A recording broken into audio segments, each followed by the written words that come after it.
away. So good afternoon. It's great to be here in the HRC at this wonderful Excel arena. My name is not Aaron. This here stands for the Asian Restaurant Owners Network, and this is my network that I've amassed as the managing director with over 2,400 restaurants and takeaways from across the UK, and we've been here discussing about how to get ready for a reset-ready new world. What's your approach going to be? All innovation comes by improving the initial design. How are we going to do that? Let's find out. So my name is Rehan Uddin, aka Chef Rudini, from the naturally inspiring English Riviera, Torquay, the home of the Asian Restaurant Owners Network. I'm a British Bangladeshi, Indian Pakistani. Yes, it's quite a mix, but so is my food. You've got to try it. It is amazing. Not only have I owned the Bombay Express, I have rebranded as Indie Yang with a gut-positive menu. This is all about creating food that is great for you, so when you enjoy the food, not only do you enjoy great flavors, you leave with a good mood too. But it's not always been that way. Having been in the industry for over 25 years, I've seen a lot of things. The hospitality sector, specifically from the Asian sector, is broken. There's a lack of optimized cooking methods, manual labor intensive processes, and the next generation of Asian chefs are just not coming through. But what are we going to do about that? How is innovation going to move us forward to take us to that next stage? Let's wind back about 10 years. I'm running a restaurant, Bombay Express. I've got multiple staff, multiple chefs from across the country coming down to work for me. I'm accommodating them, I'm feeding them. It's costing me upwards of £40,000 a year to do that on top of their wages. How would I ever make money? That had to change. I had a head chef, a sous chef, a tandoori chef, a commis chef, and a kitchen porter, all on top whack.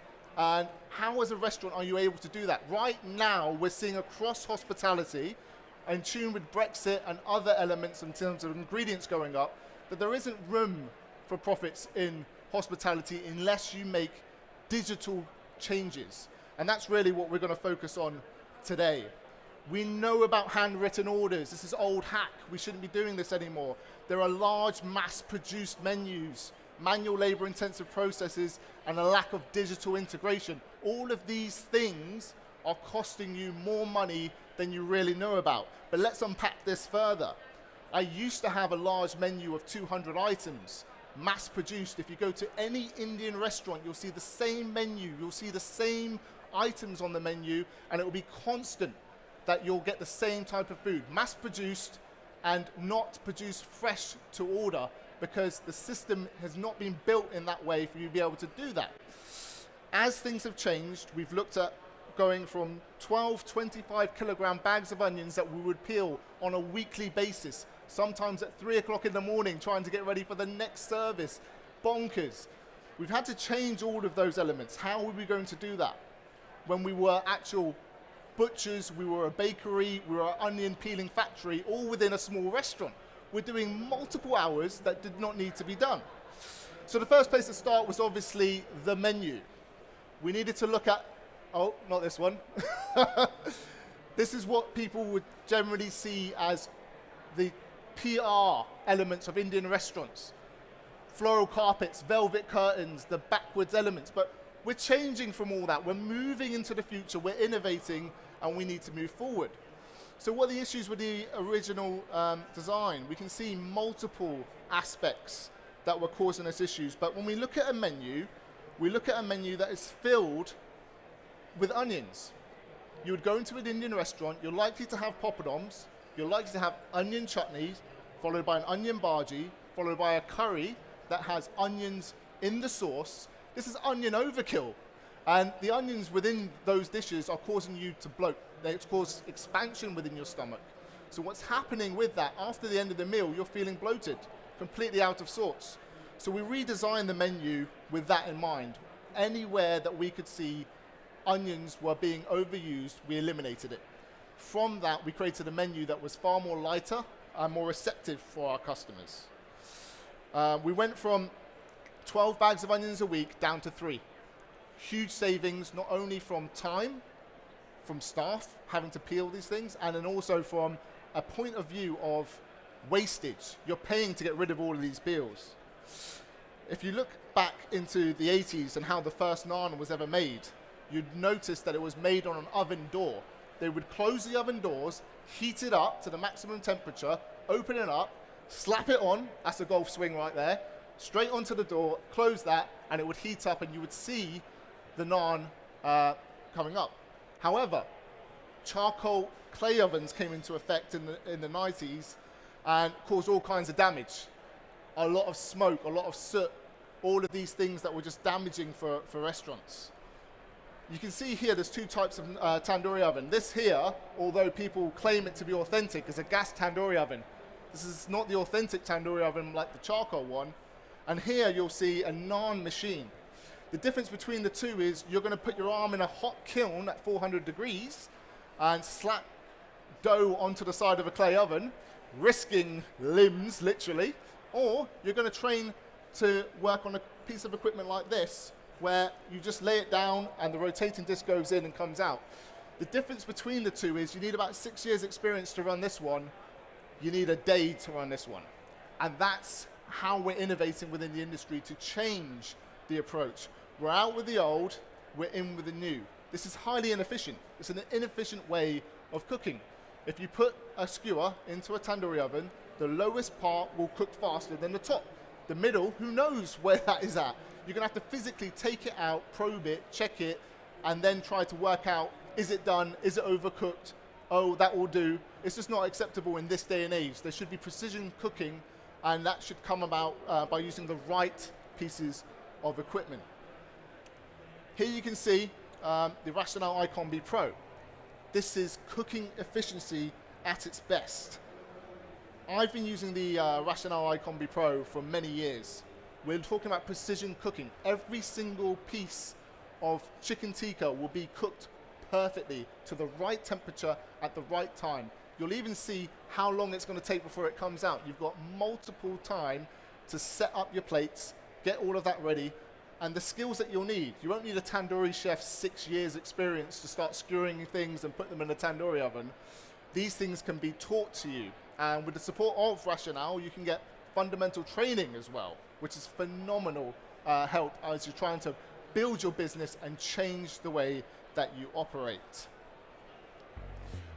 So what we see here is the ability to build my entire starter section and pull it out of the iCombi Pro in under 6 minutes. It's unheard of in terms of the times that you'll be able to deliver your food to your customer. Not only that, it's going to come out the same every time. The starter section is one thing, but the entire prep section of what used to take 6 hours now only takes 2.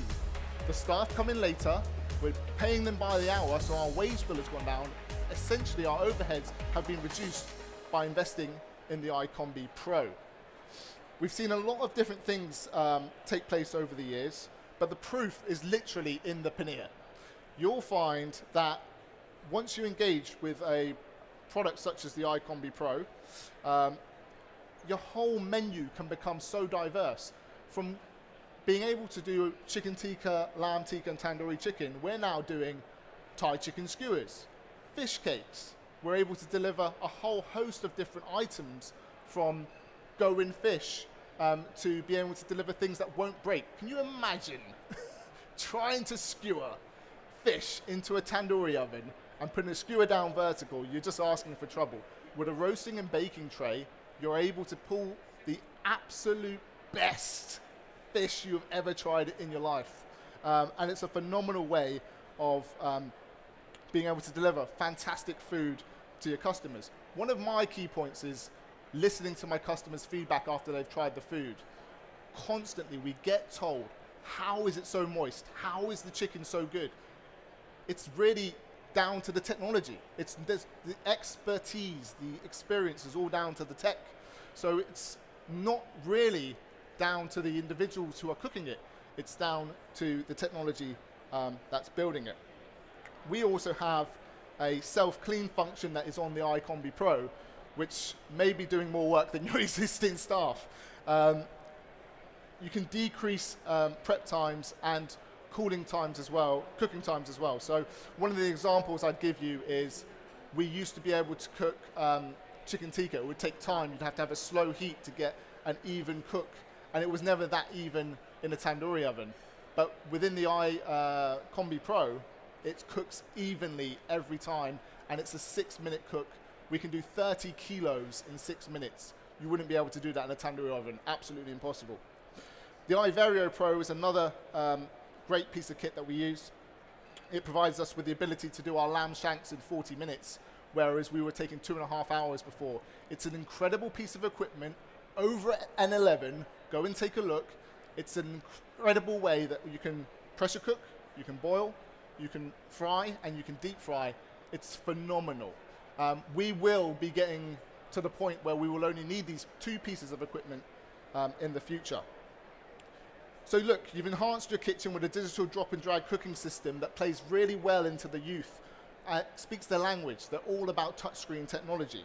It's important that we know that when we do engage with these systems, not only are they taking orders on tablets, they're cooking on a tablet-based system with a drop and drag function. We need a centralized hub. We need all of this to come together. How are we going to communicate with the front of house and the back of house? Here you'll see Tiltec. This is a centralized system that we use that encompasses all of the things that I need as a restaurateur. I'm able to have automated booking systems, online ordering systems, staff rotas, push notifications to apps, email marketing, website editing, and accounts all in one place. One of the brilliant things about this system is you're not paying separate subscriptions for different parts that you need for your restaurant. It's important that the kitchen is able to communicate with the front and vice versa. If we're able to monitor staff performance on how long it takes them to take an order and how much they are upselling, this is going to be valuable data for us to be able to use to improve the business. We've all got or seen an EPOS system, of course, but this for me encompasses exactly what I needed as an open source product that allows me to request additions to my system. Fundamentally during COVID, that changed. It changed all the time. We had table-side ordering. We had all these new regulations. How was an online system such as Tiltec going to help us? They've managed to deal with these things in an instant. Not only can we update allergens at a touch of a button, the entire customer base can see it live as these things change. You can have multiple sites and also a loyalty scheme that allows customers to come back to you and get notified that they have points that they can convert into cash prizes as well. As we look at this system, you can quite clearly see it's every type of system in one. We see open table, we see different types of res diary, we see all of these things, but this is everything in one system, and it means you can control your staff rotas, holidays, accounts, and everything in one place. You can clearly see what's happening in your restaurant at any time. You can see what's selling the most. You can see where your driver is on your app as they're moving around, so you know exactly when they're coming back, exactly when you need to pack your order. You become a well-oiled machine. Booking durations, floor plans, and you're maximizing your covers and your table spends. So as we look at this, we're looking to have our staff have a real good viewpoint of what's coming next. So they can see which table's coming in next. How are they going to know when to get this table ready for the next customer? It's a very quick glance and everyone can see what's happening. With app notifications, you can actually send messages out to your customers on the day before, schedule them so they get constant notifications at peak times on when they're likely to order, and you can send out offers too. But how are we going to upsell for tables, and how are we going to do that in a way that is innovative? Introducing the Dewa, an e-chalkboard designed for bars and restaurants. So this is the first digital chalkboard, and as you'll see from the video, you'll be able to see exactly what it does. I'm now able to not only list my specials, I can add a QR code that will take you to my web page as you're on the table and tell you more about the specials that we have in video format. We can also now link you to our shop. So not only are you at the table, you've scanned the QR code, you now know a bit more about my specials, but you've also got a link to my shop where you can buy the marinade that you eat on the day and also buy my spices that you've eaten on the day as well. So not only are we eliminating the packaging and delivery and the carbon footprint, the customer will be able to spend in the store on their meal, spend on the things that they probably would have bought from the supermarket and take home a real authentic flavor away with them. And that can only happen by having something as the Dewa on the table. If it wasn't on the table, would my staff be able to upsell? Would they be able to give you the extra information about the sourcing, where these products are coming from, how they're locally sustainable? All of this additional information comes through to you on your phone, and it's your choice whether you'd like to interact with that or not. The brilliant thing about the Dewa is you can set schedules up. So I could do a breakfast, lunch, and dinner, and those changes will allow me to see what's happening in my business and not allow someone to put the wrong special down at the wrong time or will have mistakes. I think that this is something that's really going to take off and be very innovative for the business as well. But there are the boring bits, or the hard bits as we like to say. So HR and recruitment, super, super important. Without this, the rest of it doesn't really happen. And when we're talking about innovation, we need to innovate our HR processes just as much as we need to innovate the rest of our business. So when we're looking at serious issues that may arise in the business, have you got a crisis management control? Is there something that you've done wrong or an employee's done wrong and it's going to cost you on the PR perspective? As businesses, we don't think about this that often, but it can happen. Do you have cyber protection? Do you know how many accounts get hacked on the daily basis? Do you have your insurance services? Tax investigations, BBLs or any loans or grants that you've taken out from the government, you've already signed off to the HMRC that they can look intrinsically at you whenever they want. Are you ready for that? Is your business competent in what they do? You've got full legal advice here 24 hours a day, and you've got employment protection as well, which protects you as a business owner, knowing that if your employee wants to take action in any way, your contracts are built in such a way that it protects you first and them second. And it's very important that you maintain that as a business because you want longevity and you also want a very good transitional period. So HR and recruitment, super, super important in that respect. But look, as we look at these things, we really have to look at how we're going to move forward. And as owners and as managers, we're only human beings. There's only so much that we can do. The rest will be down to how digital you can become as a business and optimize your approach through innovation, or as I term what I'm doing at the moment, innovation.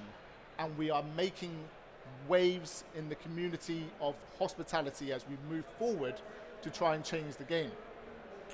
I'm building the future of Asian cuisine. I can assure you by the end of the year, in Diang, which is my restaurant, we'll be producing the future of Asian cooking, replacing our gas cookers forever with intelligent rationale kitchen, building better products consistently as Indiang grows into a brand that can branch out with more outlets across the local area. There's a better way to do it, you just got to find it. Thank you very much.